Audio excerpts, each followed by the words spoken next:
Halo sahabat, di video ini kita akan bahas yang namanya jarum.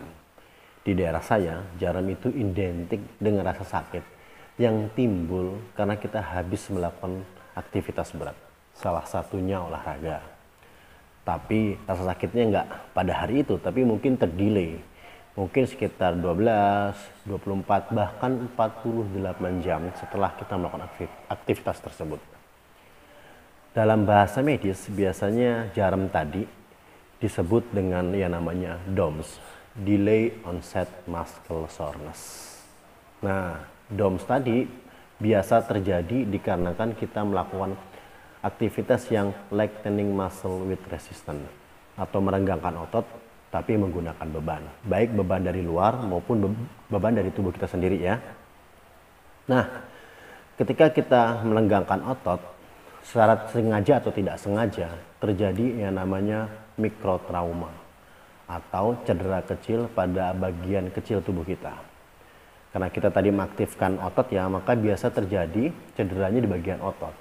Satu, bisa terjadi di bagian serat ototnya. Kedua, bisa terjadi di selubung pembungkus ototnya, atau bisa terjadi di jaringan ikat ototnya. Nah, ketika terjadi yang namanya mikrotrauma di bagian otot tersebut, itu akan mengakibatkan yang namanya mikrotir atau rasa sakit tadi.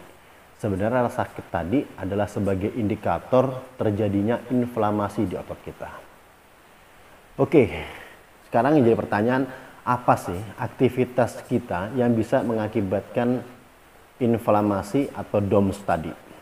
Satu nih, kita melakukan aktivitas yang di luar kebiasaan. Contohnya nih, kita memulai lagi olahraga karena kita lama nggak olahraga.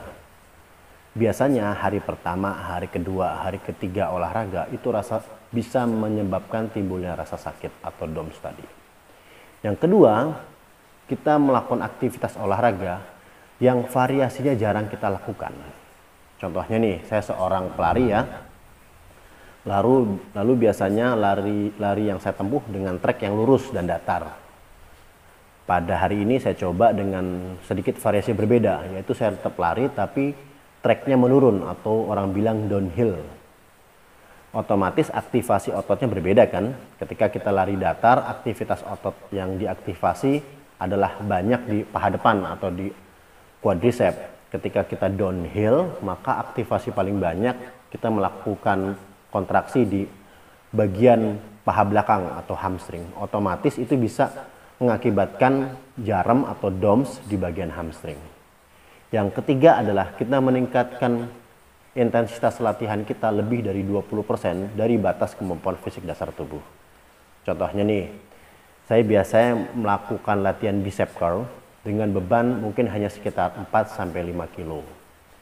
Pada hari ini saya coba naikkan intensitasnya, saya coba naikkan sekitar 6-7 bahkan 8 kilo untuk melakukan latihan bicep curl. Nah, itu bisa mengakibatkan DOMS atau delay onset muscle soreness-nya pada bagian bicep femorisnya. Oke, kalau kita sedang menderita DOMS nih, bagaimana sih supaya recovery dan regenerasi kita cepat sehingga rasa sakitnya dan inflamasinya cepat hilang? Satu, kita adequate sleep atau tidurlah yang cukup. Tidur yang cukup rata-rata sekitar 6-8 jam ya. Karena tadi ketika kita tidur, maka adalah waktu paling baik tubuh dalam melakukan recovery dan regenerasi otot dan seluruh tubuh, termasuk otot kita yang sedang mengalami DOMS. Yang kedua, kita memenuhi kebutuhan protein dalam tubuh. Sesuai jurnal dari International Society of the Sport Nutrition menulis bahwa kebutuhan dari protein harian tubuh kita sekitar 1,6 sampai 2,2 gram protein per 1 kg berat badan lean body mass kita. Tapi itu sepertinya sulit ya. Untuk ngitungnya bagaimana? Gampangnya gini deh. Penuhin saja kebutuhan protein sahabat dan lebihkan. Contohnya sahabat biasa konsumsi proteinnya sekitar 1-2 butir telur. Tambah aja jadi sekitar 3-4 butir telur. Atau sahabat alergi terhadap protein hewani, maka perbanyak aja protein nabatinya. Yang ketiga adalah cool pack. Nah, cool pack itu biasa digunakan untuk merelaksasi otot. Ketika otot relaksasi, maka otot lebih mudah untuk recovery dan regenerasi. Yang keempat adalah active recovery. Ini yang sering sahabat-sahabat lupa nih. Active recovery adalah recovery otot dengan tetap melakukan latihan. Tapi latihannya low intensity training ya. Contohnya gini, biasa sahabat sering lari dengan jarak sekitar 5, 10, sampai bahkan 15 km. Nah, pada saat DOMS, tetap aja lari nggak apa-apa.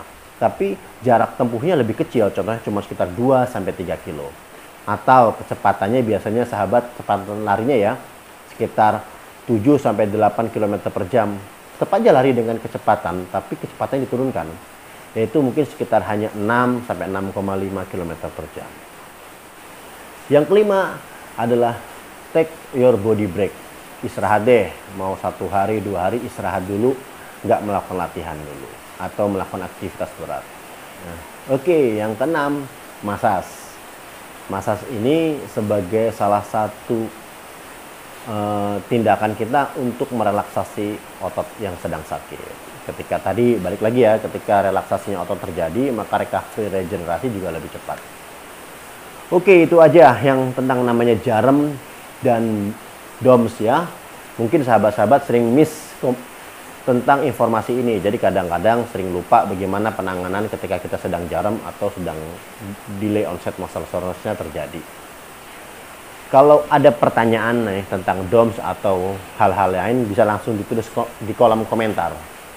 Atau punya saran, punya kritik, tulis saja, nggak apa-apa. Nanti insya Allah saya balas satu persatu ya. Terus jaga kesehatan dan salam sehat.